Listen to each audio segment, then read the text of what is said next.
This video is going to explain why all the schools and universities and colleges are going to close by mid-March 2020.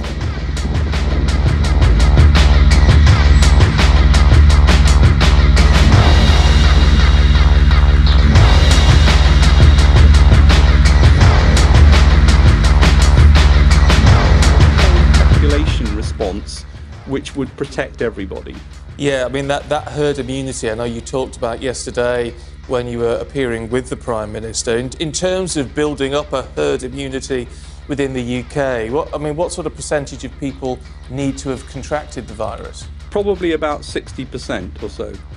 And we think that this virus is likely to be one that comes back year on year, become like a seasonal virus, and communities will become immune to it, and that's going to be an important part of controlling this longer term.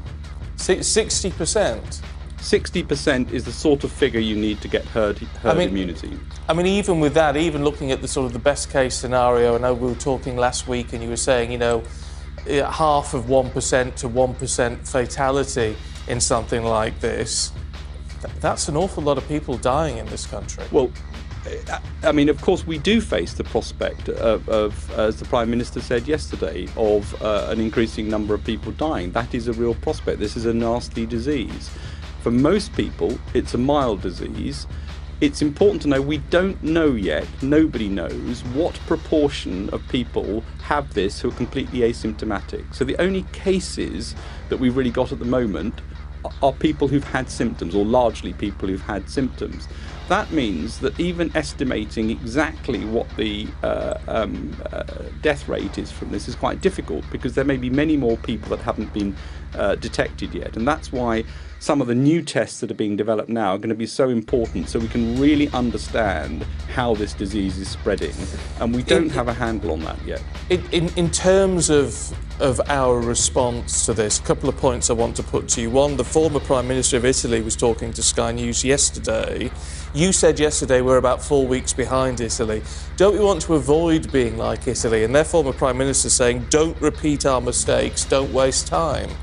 Yes, should we not heed some of that advice? I think the UK government's chief scientific advisor let slip the Boris Johnson government's cunning plan to combat the coronavirus pandemic.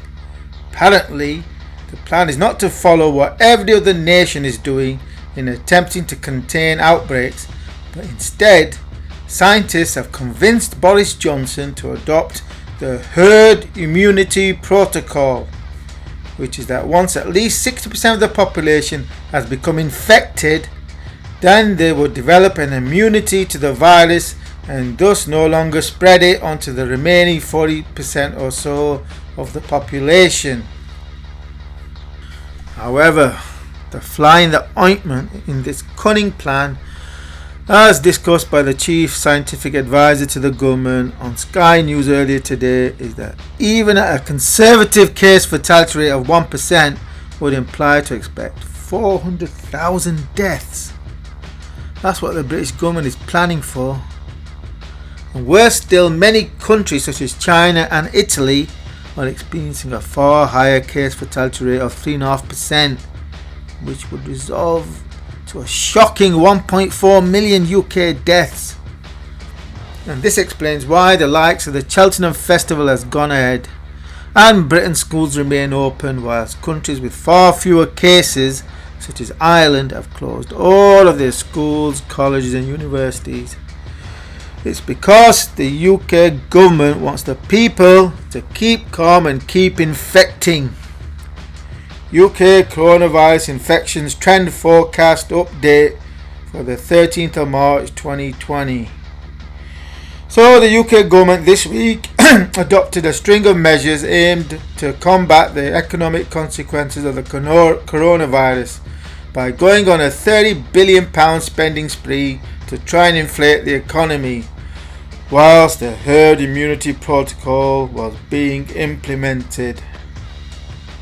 The total number of infections recorded in the UK has now started to go parabolic, exceeding my trend trajectory by 173% due to increasing community spread that apparently the government has sanctioned. So rather than taking proactive actions to prevent infections, it seems like the UK government is encouraging infections to take place, as illustrated by the fact that the Cheltenham Festival has gone ahead, that in my opinion will result in hundreds of infections.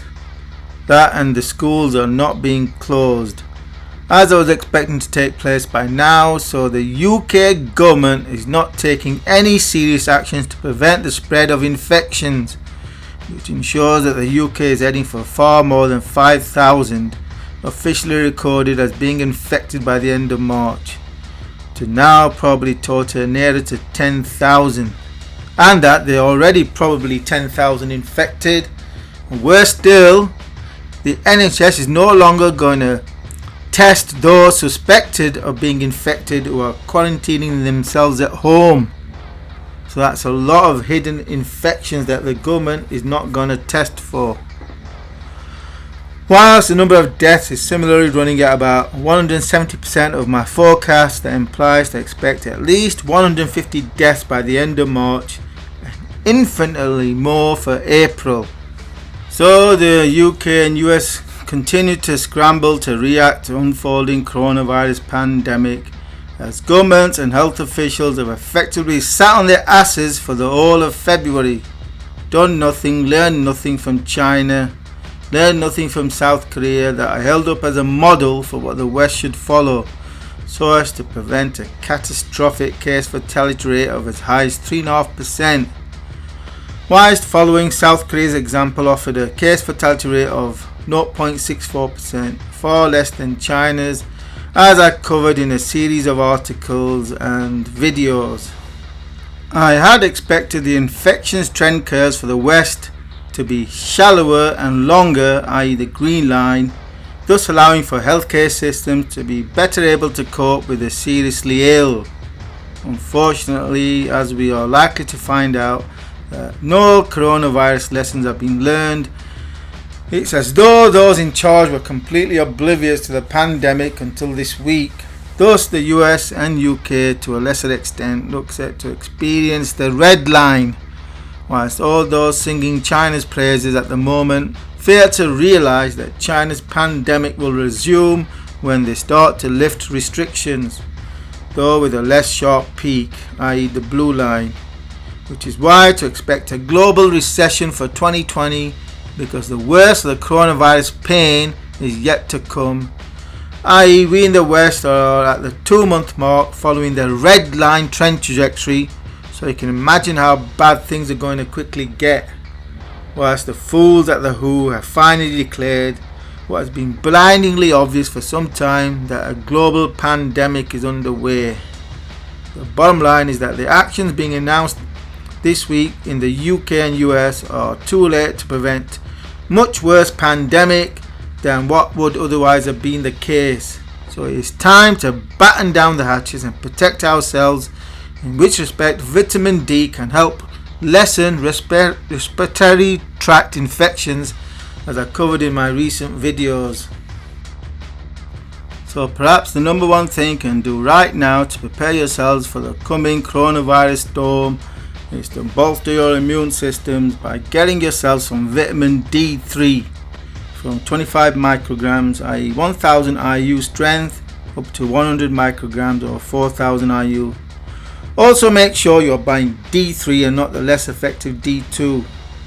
Do that before entertaining other supplements and devices such as virus and bacteria killing UVC lamps.